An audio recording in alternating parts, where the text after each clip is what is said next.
Bienvenue dans ce deuxième épisode de Soif de Sens, l'émission des citoyens badass qui changent le monde et qui t'aident à avancer dans ta quête de sens. D'ailleurs, c'est un dimanche sur deux à 10h en live YouTube si tu veux discuter avec nous. Ok, si tu penses qu'Internet ça peut changer le monde, que tu cherches du boulot ou que t'es une femme, eh bien cette vidéo elle est pour toi. Aujourd'hui, on va parler des exclus du numérique, mais aussi d'empowerment et de la quête de sens du mec incroyable qui est juste à côté de moi, Frédéric Bardot de Simplon. Salut Frédéric, ça va ? Bonjour, bonjour à toutes et à tous. Alors vous ne savez pas encore peut-être, mais ce mec il fait des trucs de ouf. Simplon, c'est le plus grand réseau d'écoles qui forme gratuitement des chômeurs au métier du numérique pour leur trouver des jobs. Donc en gros, si je me trompe pas, si tu habites à la campagne, que tu es au chômage et que par exemple tu es une femme, et la tech c'est souvent un milieu qui est très masculin donc c'est pas forcément facile de percer, et ben Simplon, il te propose une formation où à la sortie tu as un diplôme équivalent Bac+2 et si tu deviens développeur par exemple, bah, en moyenne tu peux avoir un salaire annuel de 42 000 € brut. Tout ça pour moins cher qu'une baguette de pain. Non mais allô, parce que c'est gratuit quoi. Absolument.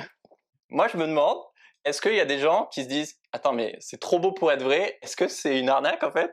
Il y a plein de gens qui pensent que ça n'existe pas et que c'est pas pour eux et qu'il y a une histoire bizarre dans l'histoire. Ouais, tu te dis, il y a Anguille sous rocher. Bah non, en fait, c'est juste incroyable. Qui c'est les élèves chez Simplon ? Bah, c'est un peu tout le monde, tu l'as dit, hein. Ça peut être une jeune femme en reconversion, ça peut être un décrocheur scolaire, un réfugié, une personne de 45 ans qui est dans un plan social et qui vient de se faire virer. Donc vraiment, il n'y a pas il y a pas trop de sociotypes. La majorité, c'est quand même des moins de 25 ans. Okay. 60%, ils n'ont pas le bac. Donc ça donne un peu une idée du portrait, mais on peut ne pas avoir le bac et avoir déjà travaillé, avoir 45 ans. Ouais. Et il y a 40% de femmes, donc ça aussi c'est anormalement élevé pour une école d'informatique. Et en plus, c'est aussi où vous êtes implanté qui est assez surprenant. Oui, c'est sûr qu'on n'aurait jamais l'idée de mettre une école à Pont-en-Royans, dans le Vercors, à Opter-sur-Drône, dans le sud de la Charente, ou dans un quartier politique de la ville, ou à Nouméa, ou en Polynésie. C'est-à-dire on met nos écoles là où il y a les gens qui ont besoin de nous et qui ont besoin de trouver du taf. Sinon, c'est trop facile de tout faire dans les grandes villes et puis d'attendre que les gens traversent la rue en costard ou pas. Bah quoi. oui, tout simplement. Bah, oui. Donc vous êtes implanté sur des territoires fragiles, donc là où par exemple il y a beaucoup de chômeurs, ou dans des quartiers défavorisés, ou en ruralité, mais aussi les dom-toms, et même à l'international, en Afrique quoi. Enfin... Ouais, en Inde, voilà, au Liban, dans un camp de réfugiés en Jordanie aussi. Je suis trop excité par ce projet là, je vais essayer de me calmer, mais maintenant que vous avez compris le concept de Simplon, je voudrais revenir un peu en arrière. Est-ce que tu peux nous raconter ta Saint-Valentin de 2013 ? Bon, et c'est pas parce que je m'intéresse à sa vie amoureuse, vous allez comprendre pourquoi. Bah effectivement, j'ai donné des cours au CELSA, qui est une école de com qui dépend de la Sorbonne, et j'avais eu des étudiants particulièrement brillants, boursiers, qui avaient plein de bonnes idées, et ils ont demandé à me voir le jour de la Saint-Valentin 2013, et je leur ai demandé si ça pouvait pas attendre, parce que forcément la Saint-Valentin, on a tous beaucoup de choses à faire, hein, qu'on cherche à avoir une Valentine ou un Valentin ou qu'on en ait déjà une, mais ils m'ont dit que c'était tellement urgent qu'il fallait absolument qu'ils me voient le lendemain, et donc je leur ai dit, bah, le seul créneau c'était avant que j'emmène mes enfants à l'école, à 7h du mat'. Et c'était plutôt des oiseaux de nuit, plutôt des geeks qui restent un peu les yeux collés devant les ordinateurs un peu tard le soir. Et ils m'ont dit tout de suite OK pour 7h du matin. Donc là, je me suis dit, oulala, ça doit être... C'est vraiment important. Hein. Ok. Et le lendemain, ils m'ont raconté l'histoire du Simplon. Donc ça s'appelait pas Simplon. Donc ça vient de l'idée. Absolument, ouais, c'est pas mon idée, Simplon. Maintenant, c'est moi qui dirige le projet. Mais c'est vraiment une idée qui a germé dans leur esprit et ils ont voulu la tester sur moi en premier. Et donc ils ont fait, je pense, bonne pioche parce que moi ça m'a tout de suite intéressé, même si j'avais énormément de questions qui sont souvent les mêmes que les gens se posent quand ils entendent parler de Simplon, comme tu l'as dit, comment c'est possible d'apprendre à coder si rapidement, comment ça se fait que c'est gratuit, c'est bizarre, est-ce que les femmes ça code aussi bien que les hommes, enfin j'avais plein de stéréotypes et plein de questions. Donc le soir, au lieu d'aller au resto avec ta chérie, t'as fait alors en fait non désolé, je vais faire un business plan ce soir, c'est ça ? Non, j'ai attendu 2 jours. Là, c'est une erreur que je regrette pas d'avoir fait.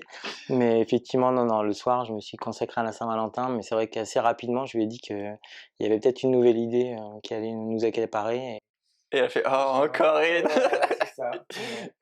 C'est vrai que vous avez créé Simplon la même semaine que Xavier Niel, donc le milliardaire, a lancé l'école 42, qui est un projet au départ assez similaire. Ouais, complètement. Il y a eu une génération spontanée hein, dans un mouchoir de poche là en quelques semaines. Il y a eu l'école 42, il y a eu le Wagon aussi, qui est une super école. C'est vrai que ça nous a mis un coup au moral quand il a annoncé qu'il mettait 10 millions d'euros de sa poche pour faire exactement la même chose que nous. Mais Heureusement, c'est pas exactement la même chose et surtout, il y a de la place pour tout le monde parce qu'il y a plein de gens géniaux qui ont besoin de ce genre de formation. Donc, en fait, il y a de la place et maintenant, on travaille Ouais, avec eux depuis oui. presque 7 ans. Donc, Tu te rappelles le moment où tu as appris qu'il allait lancer 42 en même temps que vous, simplement? Ah oui, on était sur un canapé rue du Simplon, donc dans le 18e, on a commencé à recevoir des SMS. C'était les gens à qui on avait parlé du projet qui nous disaient: «Mais t'as vu le truc là qui vient de se lancer? Il Tu vous pas a vu la...» piqué l'idée? Mais non, mais c'est très drôle, hein, parce que même quand on s'est implanté à l'étranger pour la première fois, c'était exactement dans les mêmes villes que 42. Donc il y a eu la Roumanie, et puis après il y a eu l'Afrique du Sud, et en blaguant, j'ai dit: «Mais ce mec nous espionne en fait». Et donc je lui ai envoyé un mail, parce que les gens qui sont un peu geeks ont le mail de Xavier Niel, et c'est lui Ah qui oui. répond à tous ces mails. Et donc je lui ai envoyé un mail en disant: «Mais arrête de copier son nom». Avec des smileys, avec des gros smileys. Et il m'a répondu tout de suite en disant: «Je ne te copie pas, j'ai autre chose à faire. Et deux, si on a les mêmes idées, c'est bon signe pour toi». Il a C'est répondu vrai. tout de suite. Pourquoi est-ce que toi, ça te tient autant à cœur de combattre cette fracture numérique? Bah, c'est vrai que moi je suis pas dans la cible de Simplon, hein. Je suis pas un exclu, chômeur, j'ai jamais été demandeur d'emploi, je viens d'un milieu modeste, mais pas avec une grosse fragilité. En revanche, quand j'ai touché à Internet et que j'ai commencé à avoir des compétences, j'ai vu le booster que ça a eu sur moi. OK. Je me souviens, j'étais stagiaire dans une agence de com et en fait, j'ai commencé à beaucoup m'intéresser à l'ordinateur connecté qui était à côté de moi, qui était le seul de la boîte, et je suis passé de stagiaire à expert en 2 semaines. Donc ils m'ont En fait 2 une carte de semaines? visite avec marqué cyberconsultant, donc t'imagines la grosse blague quand même, j'ai toujours gardé ce truc. Donc en fait, j'ai vu que l'effet en fait d'empowerment, comme tu as dit, que ça pouvait avoir. Et donc assez rapidement, je me suis intéressé à comment démocratiser ça. Moi, je compare vraiment ça à des pouvoirs magiques, et les pouvoirs magiques, il faut les donner à ceux qui en ont besoin, quoi. Ouais. C'est vrai que moi aussi, je fais partie des gens les plus favorisés par le numérique. Voilà, je suis un homme blanc dans un pays riche, urbain, qui a fait des études, etc. Mais c'est vrai qu'à ma petite échelle, j'ai vu ma mamie ou même mon père, en fait, être complètement largué par l'arrivée d'Internet et des écrans. Et je me dis, mais comment tu fais si tu n'arrives pas à prendre le virage du numérique, quoi? Surtout si tu es plus jeune. Mais enfin, tu peux plus lire les messages des gens que t'aimes ou de ta famille. Tu peux galérer à toucher ton chômage ou ta retraite ou je sais pas, des aides pour un congé paternité par exemple. Tu es une proie pour les arnaques en ligne. Si tu es active, comment tu fais pour trouver les offres d'emploi? Si tu as envie de trouver l'amour sur internet, comme un peu nous deux je crois, et tu peux pas. Enfin je me dis, et ça va sûrement m'arriver un jour, parce que je serai sûrement un jour aussi illettré du numérique en vieillissant, mais c'est humiliant en fait.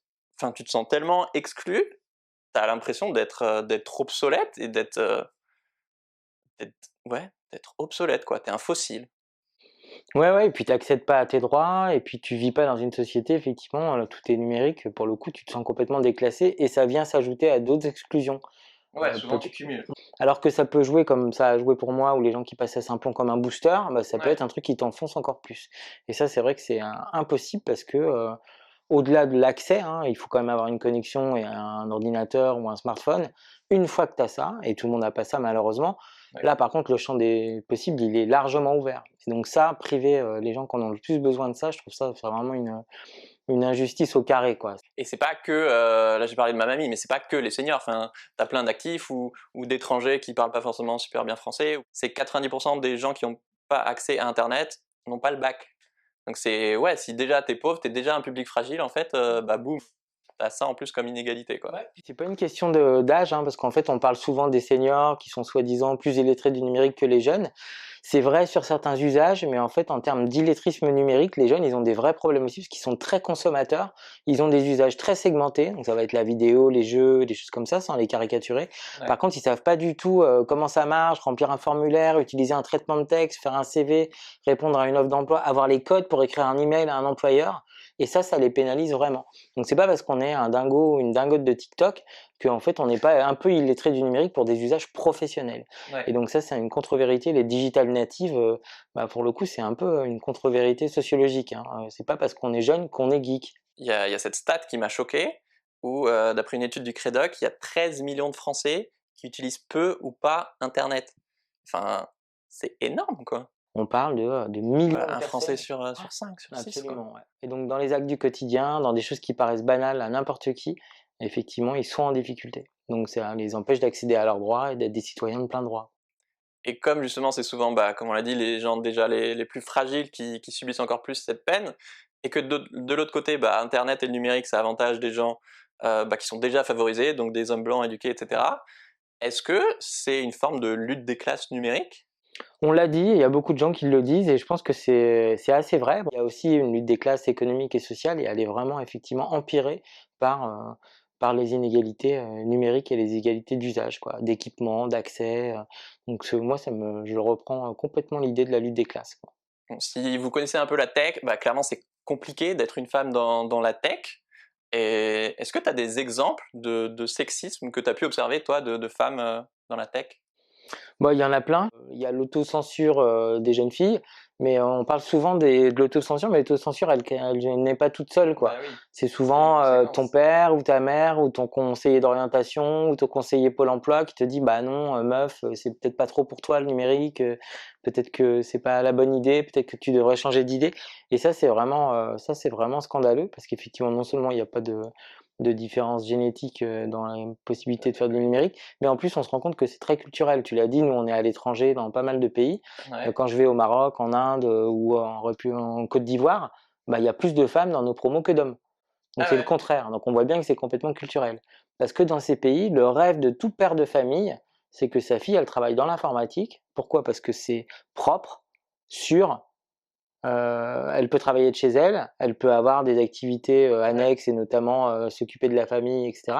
Et c'est extrêmement bien payé. Souvent, il y a des bus qui viennent les chercher, qui les amènent Ok. dans les entreprises informatiques. Enfin, c'est vraiment Donc le là, il y a rêve, aussi quoi. une pression familiale, mais Ou plus dans l'autre pour... sens, qui joue dans l'autre sens. Putain, Ouais. c'est ouf, ok. Mm. Et des exemples de machisme, il y en a plein, hein. Ça va des écoles d'ingénieurs informatiques où les toilettes sont pas mixtes.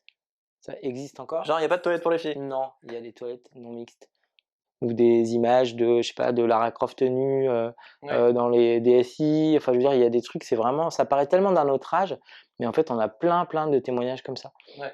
Tu racontais l'histoire d'une femme qui voulait candidater chez Simplon et qui a dû s'y reprendre à 4 fois auprès de son conseiller Pôle emploi avant qu'il accepte de transmettre son offre, quoi, parce que lui, il était là, bah non, meuf, c'est pas pour toi la tech, quoi. Ouais, ouais, et il n'y a aucune malveillance de sa part, c'est juste qu'on a tous des Bah stéréotypes, hein, ouais, on est c'est... tous bourrés de stéréotypes, et c'est vrai que pour le coup, on se dit que c'est pas forcément le meilleur moyen pour une femme de faire carrière. Et c'est vrai que c'est difficile, comme les hommes sont majoritaires et qui lâchent pas trop l'affaire en règle Ouais. générale, mais il y a une surreprésentation dans l'informatique, hein, on parle du syndrome de la schtroumpfette dans les départements informatiques. Pourquoi? Parce que la Ok. schtroumpfette, elle est seule. Il y en a qu'une de schtroumpfette. Oui. Et ben dans les DSI informatiques, souvent, il y a C'est une vrai fille. ça, c'est hyper sexiste les schtroumpfs en fait. Ah bah oui, ça c'est très très sexy. Ah, j'ai Ouais, jamais réfléchi à ça. ouais. Et d'ailleurs, en plus, c'est vraiment une caricature, la schtroumpfette. Elle Oui, passe son bah temps elle est avec un tout apprêtée, miroir, voilà. oui. Ouais. Donc ça, c'est Faudrait une trop chouette. schtroumpfette geek. Ouais, voilà, c'est ça. Ouais. Ou je sais pas, ou avec un métier d'homme, ou Ouais. pompier. Bah oui, oui, carrément. Et c'est intéressant parce que tu disais que, on va en parler juste après, mais vous faites vachement d'efforts pour qu'il y ait un pourcentage élevé de femmes dans vos formations. Mais même dans ces cas-là, les mecs osent pas, enfin, ou pensent même pas en fait à demander de l'aide aux femmes. Oui, oui, complètement. Ouais. Souvent, effectivement, on a des formateurs qui nous disent, qui constatent qu'il y a aussi des biais de genre, même à Simplon, où on les ambiance complètement dès le début, on forme nos formateurs aux questions de genre et on sait que les filles sont Ok. les bienvenues. Et effectivement, pour pas avoir l'air bête par rapport à d'autres collègues masculins, en fait, ils vont avoir du mal s'ils sont bloqués à aller demander à une meuf de les dépanner. D'accord. Ok. Oui, c'est pas forcément, elle est pas assez intelligente, bah c'est un peu la honte quoi Ouais, c'est de la demander pression quoi. sociale, hein. Mais par contre, on n'a pas de débordement puisque tout le monde est quand Oui. même dans Oui. une atmosphère bienveillante et heureusement.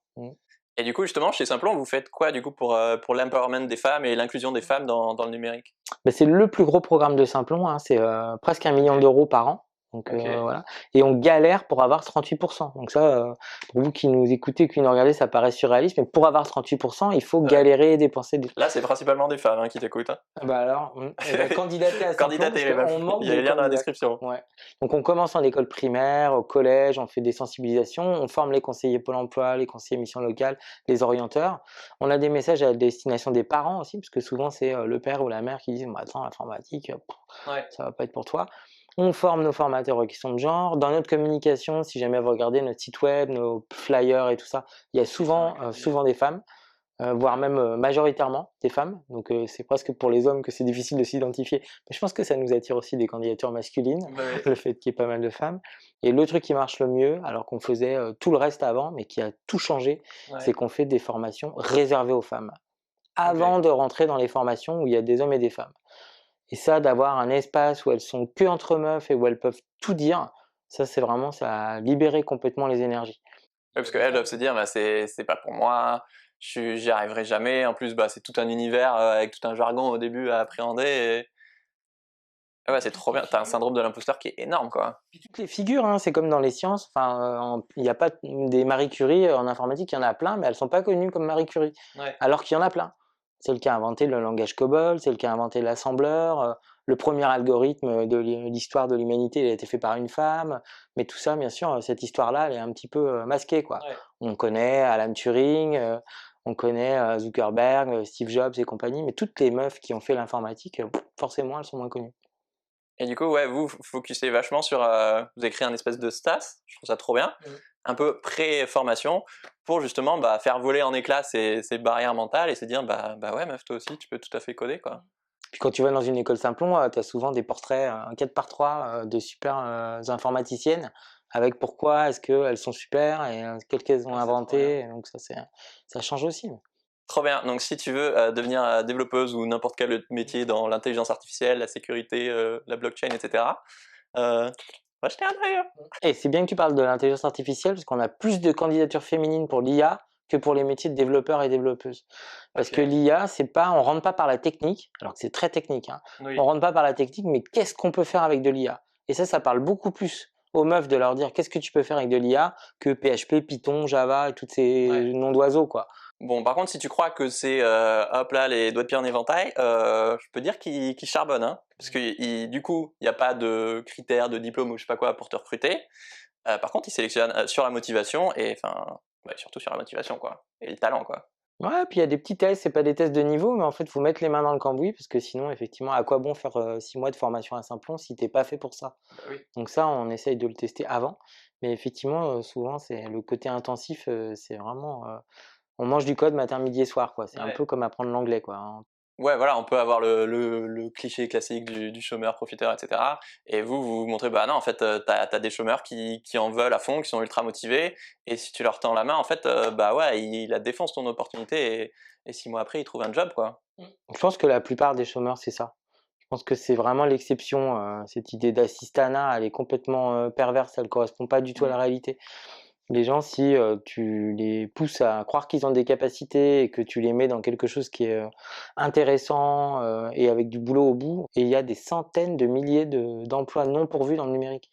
C'est Ouais. complètement dingue. C'est de l'ordre des centaines de milliers, hein, c'est pas juste je suis Marseillais, c'est vraiment des centaines de Je milliers qui ne trouvent pas de candidats. crois que tu disais, c'est 40 000 développeurs en France par an qui manquent, c'est des millions à l'échelle mondiale. Enfin, qu'est-ce qu'on attend, quoi? Ouais. Non seulement c'est gratuit, à la sortie, t'as un super salaire, mais en plus, c'est easy de trouver du taf, quoi. Donc clairement, à mon avis, bah tu taffes comme un fou pendant, bah ça dépend, c'est variable, c'est entre 6 mois et 2 ans, je crois, les formations, ou même des plus courtes. Mais derrière, enfin, ça change ta vie, quoi. Ouais, puis il y a des bons salaires, il y a des bonnes évolutions, parce qu'un développeur junior, c'est à peu près 40 000 € effectivement brut par an. Mais après, au bout d'un an d'expérience, 2 ans d'expérience, les chiffres s'envolent. Et puis surtout, c'est la liberté, la flexibilité du travail. Je crois que c'est 50 ou 60% des développeurs travaillent où ils veulent en fait. Mais effectivement, tu as raison, il faut bosser, il faut être hyper motivé et, euh, et il C'est au faut être fait mérite, pour ça. quoi. C'est pas à la gueule de l'emploi, quoi. Non. Et au-delà de l'aspect bah, bien gagner sa vie et faire une belle carrière, bah, c'est surtout des gens qui à la base sont exclus du numérique et souvent de la société, quoi. Donc en termes d'insertion sociale, enfin c'est ouf. Enfin imagine t'es réfugié, enfin c'est hyper galère d'avoir des potes français, quoi. Et bah Puis la mixité, tu as raison, parce qu'on a parlé des meufs, des réfugiés, des personnes en situation de handicap, et nous, on mélange tout le monde, hein. Donc il y a tous les âges, tous les sexes, toutes les préférences sexuelles aussi, tous les niveaux de diplôme. Il n'y a pas que des gens des quartiers ou que des zones rurales, en fait, tout ça ouais, s'est mélangé. Parfois bah, même, c'est on la rajoute France, des quoi. Enfin, salariés, voilà, c'est mm. ça. Et ça, c'est la vraie France. Donc on est en train aussi de changer la sociologie du numérique, mettre plus de meufs, plus de gens des quartiers, ça va changer aussi la manière dont le numérique est fait, peut-être les idées, les startups. Parce que Bah, pour l'instant, les startups, je sais pas si tu as remarqué, mais elles résolvent pas toujours un vrai problème complètement stratégique, quoi. Et puis souvent, quand elles résolvent un problème, c'est un problème qui touche, je sais pas, 50 000 ouais, personnes, quoi. triche. Ouais, le fait de pas avoir un taxi comme ça en claquant des doigts, c'est pas un vrai problème. Et c'est pas un vrai problème pour tout le monde.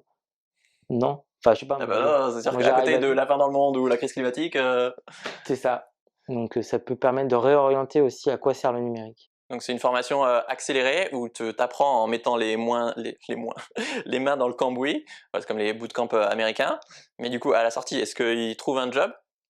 Alors, ils trouvent un job à 75% dans les 6 mois, à À 85, 75%. ouais, et à 12 mois, c'est presque 85%.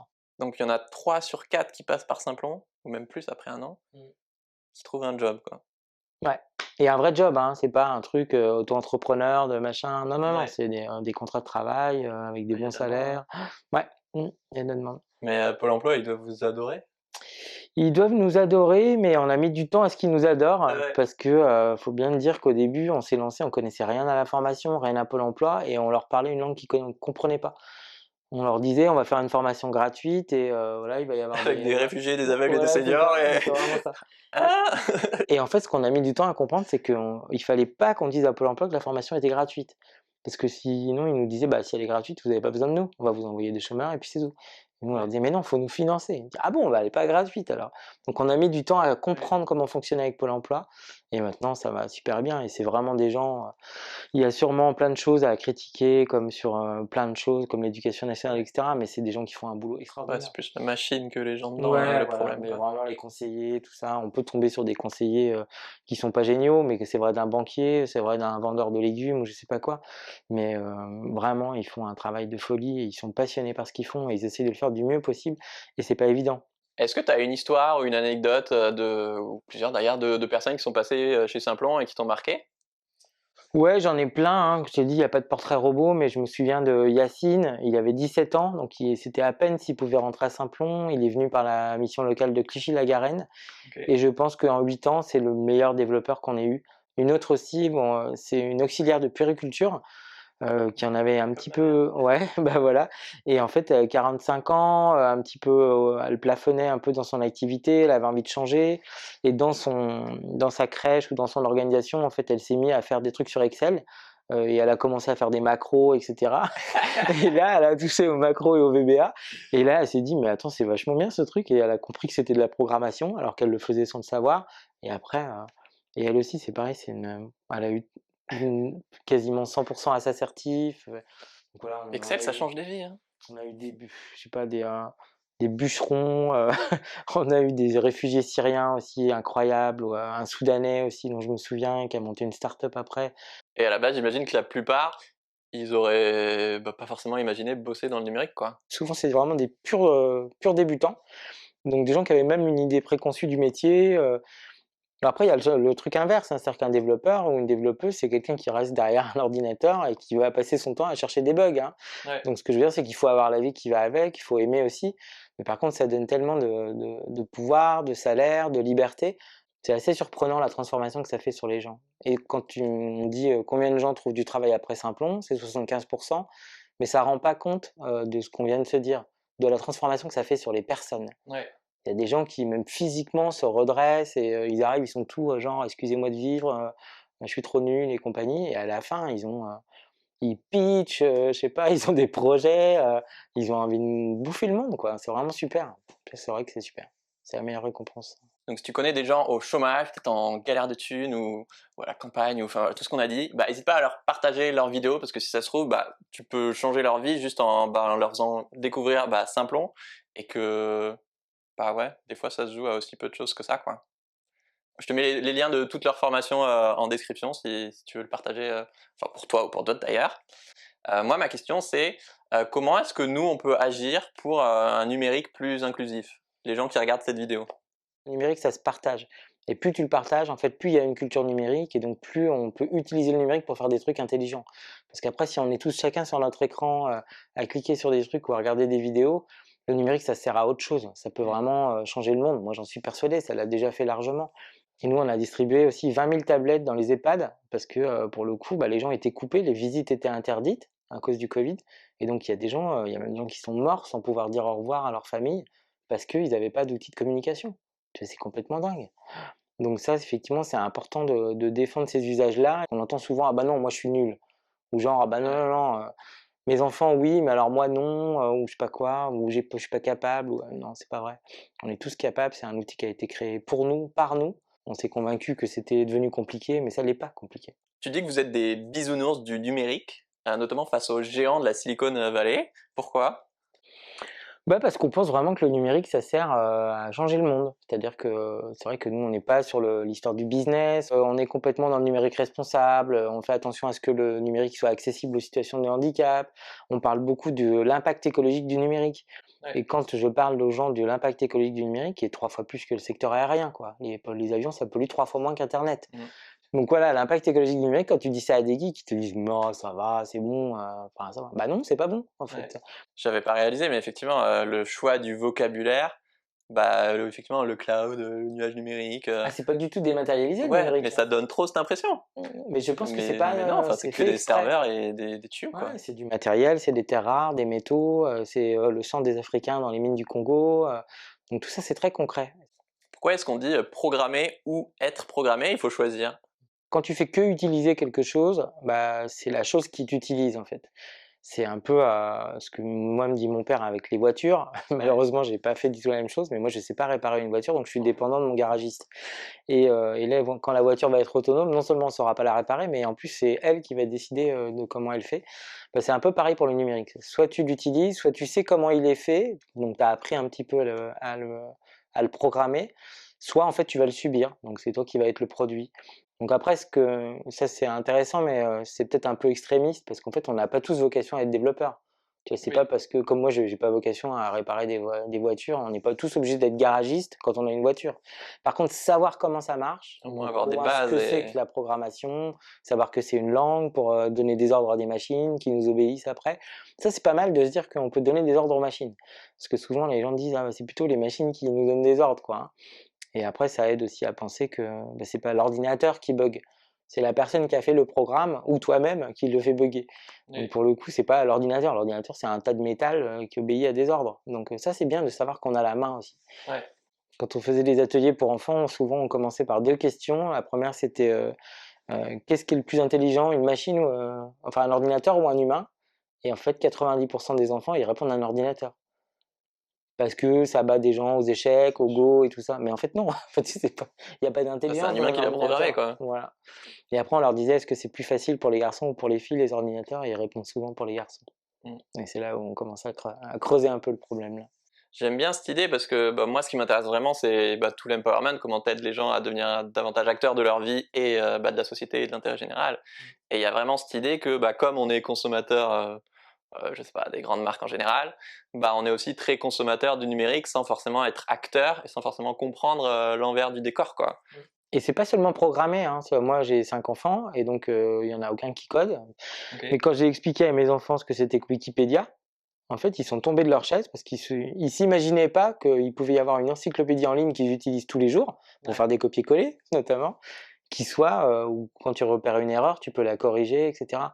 Savoir comment ça marche, savoir comment c'est fait, savoir que tu peux être acteur et que tu peux toi aussi apporter ta pierre et que tu es pas juste obligé, comme la télé en fait, de prendre le flux et puis si tu es pas content, tu zappes, quoi. Ouais. Ça, c'est quand même super. Mais c'est pas que coder, quoi. Il y a Ouais. plein d'usages créatifs différents. Avoir un blog, publier, avoir une chaîne YouTube, c'est un usage créatif, Ouais. le numérique. C'est pas regarder YouTube, Mmh. c'est créer des contenus. Ah, c'est trop un bon exemple Wikipédia parce que, moi j'ai parlé de Wikipédia dans mon premier bouquin, Le tome 1 de Changer le monde en 2 heures.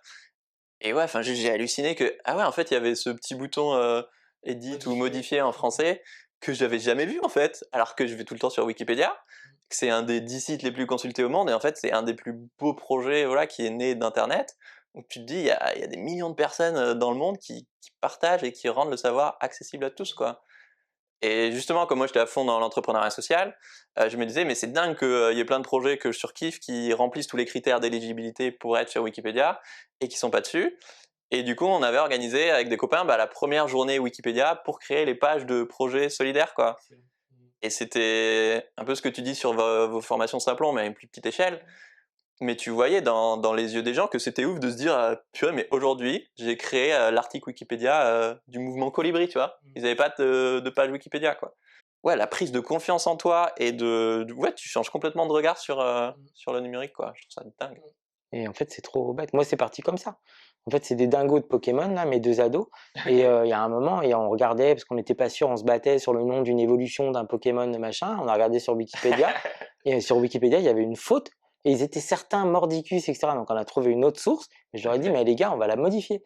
Il dit: «Mais comment ça, tu vas pas modifier Wikipédia?» Je dis: «Mais comment ça, tu savais pas comment?» Ben voilà, donc on a Papa, il est commencé. trop fort. Ben non, non, parce que je m'étais trompé sur les Pokémon, tu vois? Donc j'étais pas trop fort. Mais par contre sur Wikipédia, non, ouais. Ouais, je trouve que ça permet aussi de développer ton esprit critique, quoi. Là, tu parles de tes enfants, mais ça s'apprend aussi de savoir juger de la qualité d'un article Wikipédia, par exemple, ou d'un article de média en général, quoi. Et moi, c'est grâce à cette journée Wikipédia, notamment, que je l'ai appris. Parce que tu te rends compte que, bah ouais, si c'est un article qui date d'il y a 2 jours, bah ouais, c'est pas hyper fiable s'il n'y a pas beaucoup de sources, ou au contraire, s'il est vieux, s'il y a plein de gens qui ont débattu, qui ont enrichi, et que c'est pas juste une personne et potentiellement une personne de l'entreprise dont on parle qui a écrit l'article, quoi. Et donc ouais, moi tu vois typiquement le code, c'est pas ma passion, mais je trouve ça incroyable de voir tous les échelons intermédiaires qu'il y a qui te permettent de te réapproprier le numérique. Ou bah même moi j'ai une chaîne YouTube alors que bah non clairement je comprends pas, je peux pas t'expliquer comment ça fonctionne Internet de A à Z quoi. Et ça je trouve ça fou quoi. Ouais, et puis il y a plein de métiers différents. Les gens, on parle tout le temps de développeurs, mais en fait, il y a, je sais pas, 150 métiers différents dans le numérique qui sont tous en tension. Ouais. Il y en a qui sont plus techniques, d'autres plus sur les contenus, d'autres sur le marketing, sur la com, sur les RH, et tous ils sont en tension. Donc en fait, même quelqu'un qui a un métier, si ça se trouve, il y a une version de son métier qui intègre des trucs de geek qui peut le faire évoluer dans son métier. Et ça, Qui peut c'est te faire vrai pour gagner le du temps tourisme. ou une Ouais, promotion. Enfin, complètement. moi j'avais lu, ça m'avait marqué que vous aviez bossé avec des éboueurs de Suez. Et est-ce que tu peux nous raconter cette Bah oui, anecdote? oui, les illettrés du numérique, on les imagine dans les EHPAD ou dans la rue ou des choses comme ça, donc c'est beaucoup plus compliqué que ça. Et en fait, surtout, il y en a, ils sont pas tous à Pôle emploi, il y en a dans les boîtes, il y en a dans les ministères. Suez avait commencé à digitaliser l'ensemble de leur processus de ressources humaines, hein, comme toutes les boîtes, hein, tout devient digital maintenant, hein, tu peux plus changer ton permis Ouais, de conduire physiquement, hein, il faut le faire par un site et tout ça. ok. Et donc pour poser les congés, les arrêts de travail, il fallait passer par Internet. Sauf que chez Suez, il n'y a pas que des cadres qui sont agiles et machin, il y a aussi effectivement des rippers, donc les gens qui sont derrière les camions. Et C'est eux, pour cool. le coup, ouais, voilà. Et eux, pour le coup, ils n'ont pas forcément accès au numérique. Ils savent pas forcément se servir des équipements. Et puis après, le formulaire, il était simple, mais en fait, ça paraît simple pour quelqu'un qui. Bah oui. Et en fait, donc il a fallu former l'ensemble des salariés, qui après se sont formés les uns les autres, en fait, parce que tu peux pas former, je sais pas, 2000 personnes, tu vois. Ouais. Et donc, en fait, on leur a. Et parfois, on a eu le truc à la Chirac de quelqu'un qui a pris une souris, qui l'a mis sur l'écran, des gens qui ne savaient pas se servir d'un ordinateur. Et ça paraît surréaliste, mais en fait, je pense on a dit qu'il y a 13 millions d'exclus du numérique. Bah Dans ouais. ces 13 millions, il y a des gens qui sont en difficulté, mais il y a des gens qui sont complètement ailleurs. Donc on les a formés. Et là, tu deviens pas développeur Python, hein. En fait, tu apprends à te servir un truc de base. Ouais. Ouais. Parce que du coup, c'était des éboueurs qui pouvaient même plus poser leur congé maladie ou leur congé tout court sur le site de la boîte, quoi. Exactement. Ouais. Donc c'est de l'accessibilité aux droits de base, quoi. Ouais, c'est pour ça que les ressources humaines ont dit il faut absolument qu'on fasse quelque chose. Simplement, on a un problème là. Il y en avait qui n'avaient pas d'adresse email aussi. Tu as écrit un bouquin sur les activistes, notamment d'Anonymous. Est-ce que tu crois au pouvoir égalisateur d'Internet qui peut renverser les élites et bah, échanger le monde? Bah, quand j'ai écrit ce bouquin en 2011, le sous-titre c'était «Peuvent-ils changer le monde?» Anonymous, peuvent-ils changer le monde? Donc la réponse est claire, ils n'ont pas changé le monde. Et après, moi, j'ai beaucoup évolué là-dessus parce que moi, j'y ai vraiment cru. Enfin, pas forcément à Anonymous, mais les printemps arabes, enfin, ou Occupy Wall Street, ou même Nuit debout, enfin, dès qu'il y a même les gilets jaunes. Ouais, Anonymous, moi, j'ai vraiment cru qu'ils y arriveraient et qu'il y aurait un avant et un après Anonymous. Mais en fait, ils ont tous fini en prison, ou ils ont fini menacés par les services de police, etc. Parce que pour l'instant, faire du hack, pour des raisons politiques, ça s'appelle être un cybercriminel. Que tu voles une carte bancaire ou que tu hackes un site pour dénoncer quelque chose, c'est le même chef d'inculpation. Donc en fait, ils ont été au carton, tu vois? Ils n'ont pas changé le monde. Par contre, si Anonymous, et c'est pour ça que moi que j'adore Simplon, ils se mettaient tous à donner des cours de code numérique et des cours de hack à tout le monde, je me demande si ça changerait pas plus le monde que d'essayer de défoncer le site de la CIA, quoi. Et quand je leur avais parlé de ça, au moment d'après le bouquin, en fait, Ouais. beaucoup d'Anonymous disaient: «Mais non, mais c'est pas notre problème, on n'est pas des profs, les gens, ils ont qu'à apprendre et faire des tutos et se démerder». Et en fait, j'étais choqué par ça parce que je me dis: «Mais non les gars, vous avez des pouvoirs quoi, Ouais. transmettez-les». Et en fait, ils disent: «Mais non, c'est pas notre taf, nous on préfère, faire des coups d'éclat et C'est cetera». plus C'est bizarre, glorieux, hein. quoi.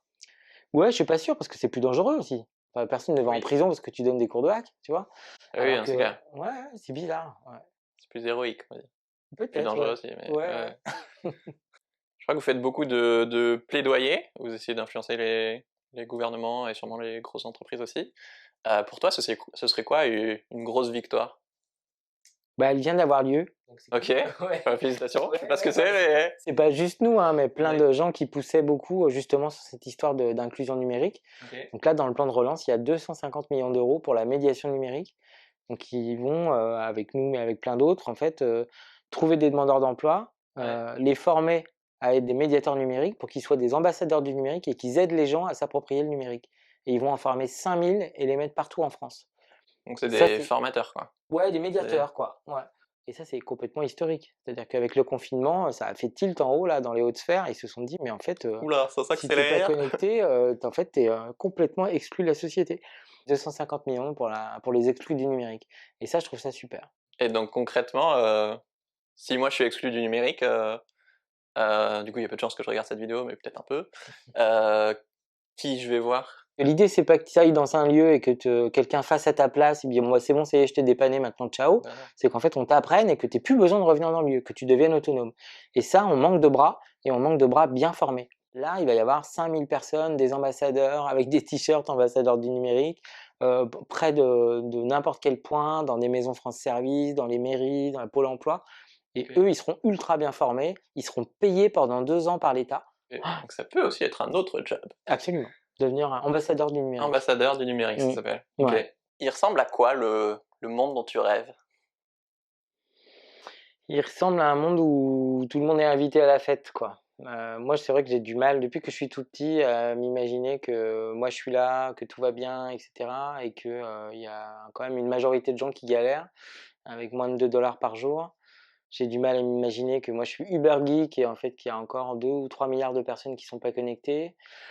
Et j'ai du mal encore à me faire à l'idée qu'il y a 1 milliard de personnes qui fait des régimes et 4 milliards de personnes qui crèvent la dalle. Ça, c'est vraiment un truc, depuis tout petit, je sais pas Ok. comment dire, ça donc ce serait pas un monde, où tout le monde serait geek, et tout le monde mangerait de la viande parce qu'on sait que c'est pas économiquement soutenable, mais un truc avec moins de contraste. C'est vrai que moi, j'ai quand même un peu de mal avec le côté Ouais. pyramidal et les 99 les 1. Ce serait un truc, ouais, plus, peut-être où la pyramide, elle serait, plus grosse sur les bords, un peu moins Ok. fine en haut, et puis ouais, que ce soit pas une pyramide, que ce soit plutôt un losange, quoi.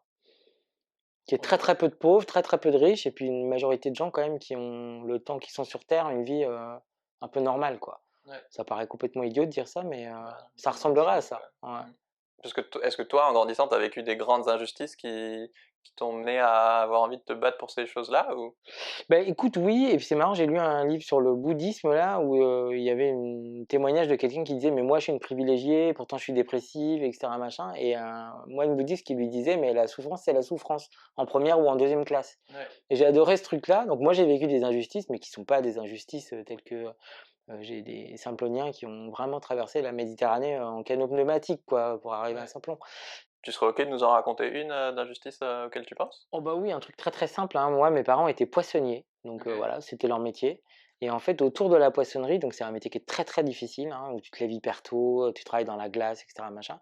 Et c'est un métier qui est très stigmatisé parce qu'il y a cette odeur du poisson, il y a Ouais. quelque chose, tu Qui vois, sent qui est fort. lié, voilà, qui sent très très fort. Et en fait, il y a eu, moi, j'ai eu énormément de stigmatisation à cause de ça.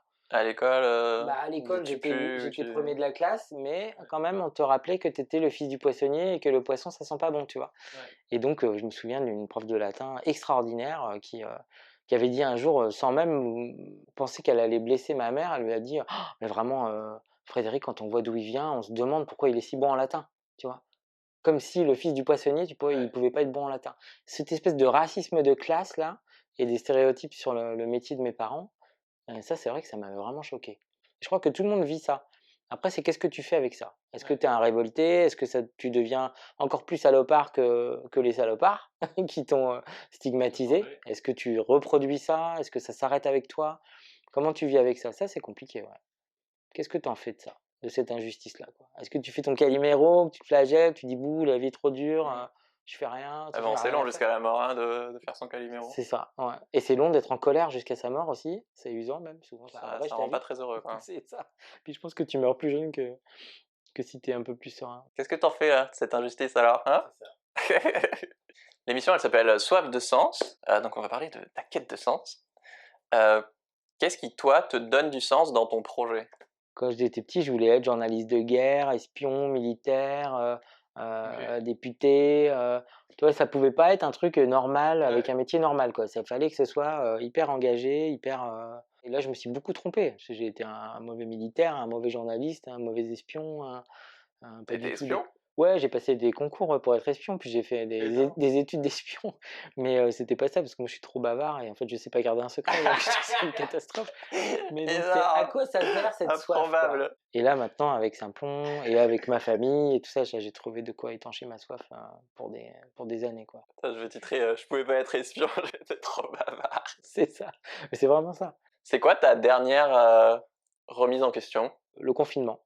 OK. Donc ça, c'est pareil, c'est une tarte à la crème, mais pour moi, ça a fait l'effet d'une bombe parce que, ma femme est médecin, elle travaille dans un hôpital en Seine-Saint-Denis, OK. donc on va dire qu'elle a été à la guerre depuis, quelques mois et elle continue parce que la guerre est pas finie et donc en fait, on a inversé les rôles dans la famille instantanément. Ouais. Elle était en première ligne, c'était elle qui était à la guerre, c'était elle qui était applaudie tous les soirs à 20h et moi, j'ai pas bougé de la Ton maison soutien. pendant 3 mois. Je me suis occupé de tous les enfants, j'ai fait les courses, la cuisine, le ménage et cetera.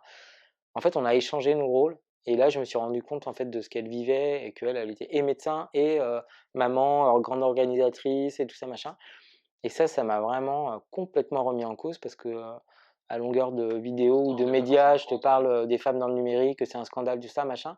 Mais moi, dans ma sphère personnelle, bah, je suis la starlette de l'ESS, qui fait les plateaux télé et ouais. en fait, elle, elle est médecin, elle sauve la vie des gens et en plus, elle gère l'intendance, quoi. Donc ça a Mmh. été la grosse claque. Ouais. Ah, c'est trop bien.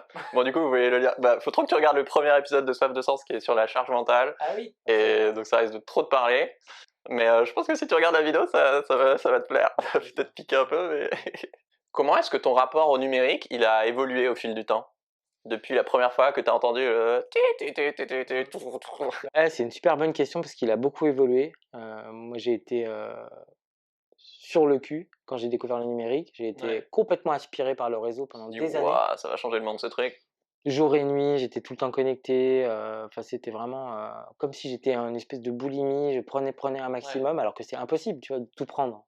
Après il y a eu la phase de maturité, qui est pas finie où en fait là j'ai plutôt aidé les gens à comprendre ce qu'ils pouvaient faire avec le numérique, donc Ouais. les ONG, les machins et là je suis dans une autre phase qui est un petit peu bizarre, qui est, la phase de prise de distance très critique. C'est-à-dire que, je suis dans un truc de détox digital, de Ouais. moi-même et de ma famille. Parce qu'il n'y a pas de wifi chez toi, je crois. Il y a pas de wifi, les Alors qu'ils bossent dans enfants la tech, quoi. voilà, les enfants ont pas beaucoup d'écran, c'est la guerre en fait pour la connexion, je Pourquoi, suis du coup?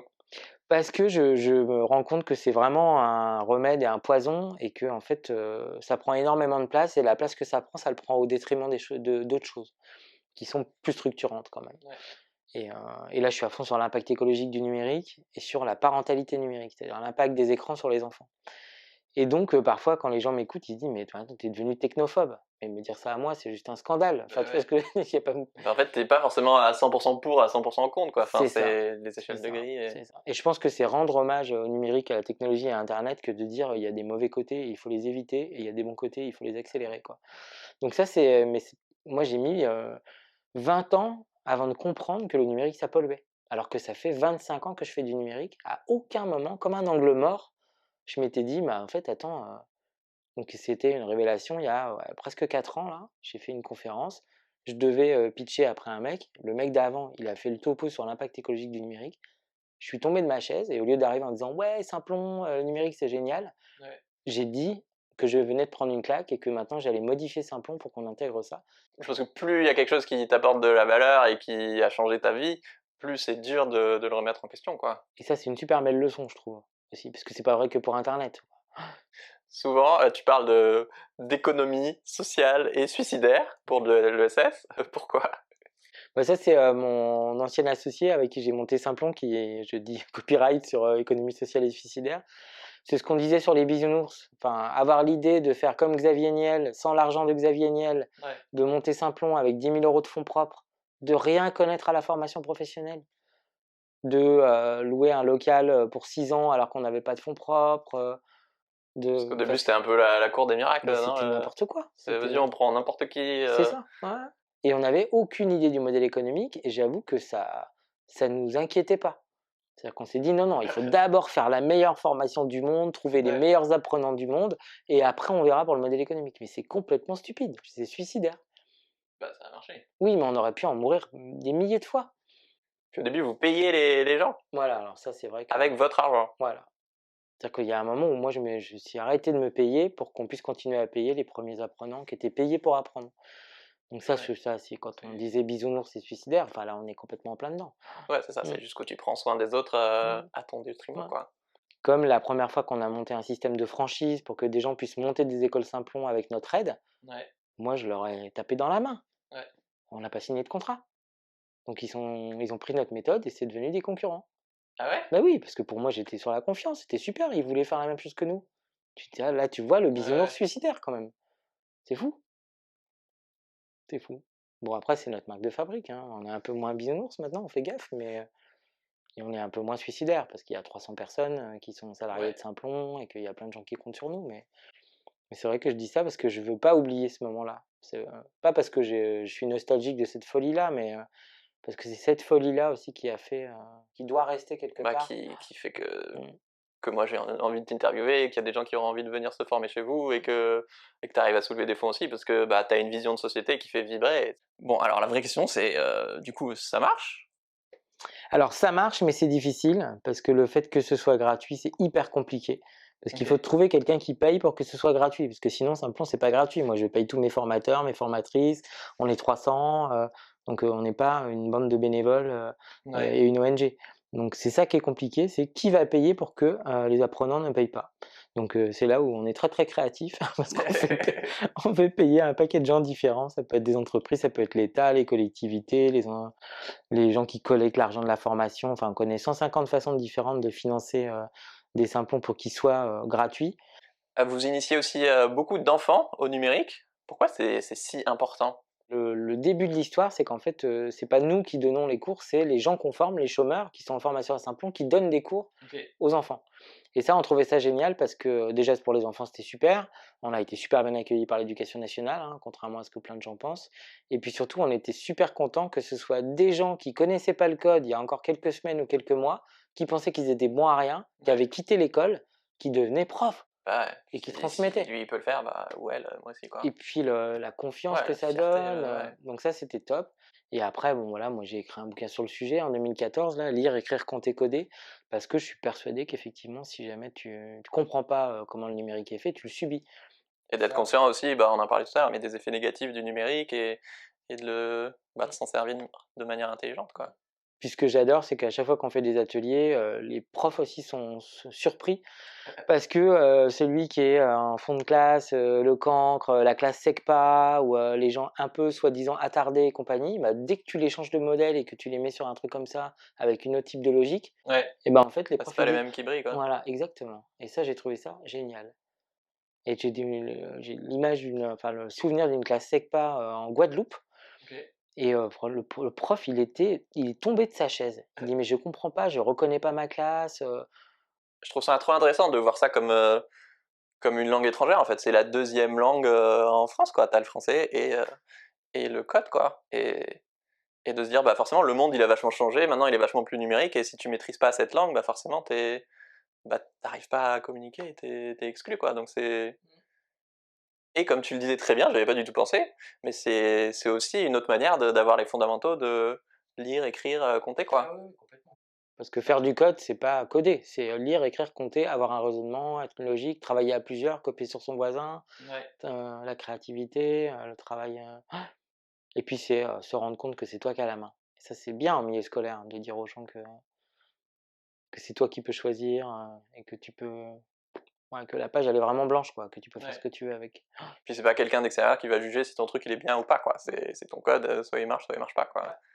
Et du coup, depuis, quelques années, je crois, maintenant, il y a des ateliers de sensibilisation au numérique à partir du CE1, c'est ça? Ouais, du CP à la 5e, il y a une introduction à l'algorithmique, avec un logiciel du MIT qui est génial, qui est Ça, très c'est bien. obligatoire maintenant partout? Ouais, ouais, c'est Ah, dans c'est les trop bien. programmes communs, ça s'appelle Scratch. Et maintenant, il y a une option numérique en seconde, voilà, qui est obligatoire. OK. Donc voilà. Puis après, il y a un bac numérique maintenant, et puis, Il y a une option numérique en seconde ouais, obligatoire? ouais, mmh. Putain, je suis vraiment vieux. Ouais, ouais, OK. bah, ouais. Ouais. Là, il y a forcément des gens qui regardent cette vidéo qui sont là: «Purée, mais c'est pour moi?» Je vous mets bien sûr le formulaire, en tout cas la liste des formations et le site de Simplon en description. Comment est-ce que vous sélectionnez les gens les plus motivés concrètement? Bah, en fait, pour candidater à Simplon, il faut avoir des critères sociaux, parce que comme on galère à ce que ce soit gratuit, on va pas proposer une formation gratuite à quelqu'un qui pourrait la payer. Après, il y a la partie effectivement motivation, où là, en fait, on demande à passer des badges sur des sites comme SoloLearn, Open Classroom, Code Academy. En fait, on demande aux gens d'aller découvrir ce que c'est, à faire des exercices hyper simples. Ok. Et donc ça, tout de suite, on voit si les gens sont motivés. On leur demande de passer 30 exercices, il y en a qui en font 150. Ouais, c'est des trucs de débutants quoi. Mais... Ah oui, oui, complètement, n'importe qui peut le faire. Donc ça, c'est juste pour voir un peu, ça donne une idée, parce que si pendant 6 mois tu fais un truc et tu t'es dit: «Ah mais non, c'est pas ça que je pensais», Bah oui, oui. etc. Tu disais c'est hyper intensif.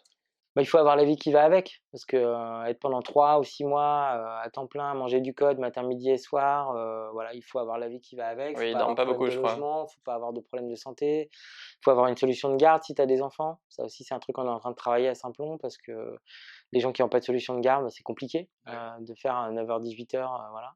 Vraiment, on sait tout de suite, dès la candidature, si ça fonctionne ou si ça fonctionne pas. Donc après, il y a pas trop de débat. Là, vous en êtes à 9000 personnes formées, c'est Mmh. ça? C'est ouf. Et maintenant, vous vous en formez 4000 par an, je crois. Ouais, c'est ça, ouais. C'est trop bien. Mmh. Qu'est-ce qu'on peut vous souhaiter pour les prochaines années? De continuer à avoir des super candidats et surtout de continuer à avoir des entreprises qui jouent le jeu d'embaucher les gens qu'on forme. Ouais. Parce que c'est très facile quand tu as un homme blanc bac+5 et une jeune femme des quartiers qui a pas le bac, de se Ouais. dire: «Ah, la sécurité, c'est quand même de prendre», voilà. Ouais. Donc c'est pas du tout un risque de prendre des Symfoniens, au contraire, parce qu'un ingénieur, au bout de 3 mois, il va s'embêter et il va vouloir aller gagner 20 ailleurs. Les gens qui passent à Simplon, ils n'ont qu'une envie, c'est de bosser, d'être développeurs, donc c'est des gens qui sont plus fidèles et en plus ils sont bien formés, donc puis surtout d'avoir continuer à avoir des financements, que ça reste gratuit tout le temps, tout le temps, tout le temps. Si t'es encore là, bah regarde le premier épisode sur la charge mentale, vous avez adoré, bah voilà, tu vas kiffer aussi. Merci beaucoup Fred, Merci à toi. et bah, je vous dis à 10h, dimanche dans 15 jours à 10h pour le prochain épisode, et abonnez-vous. Ciao!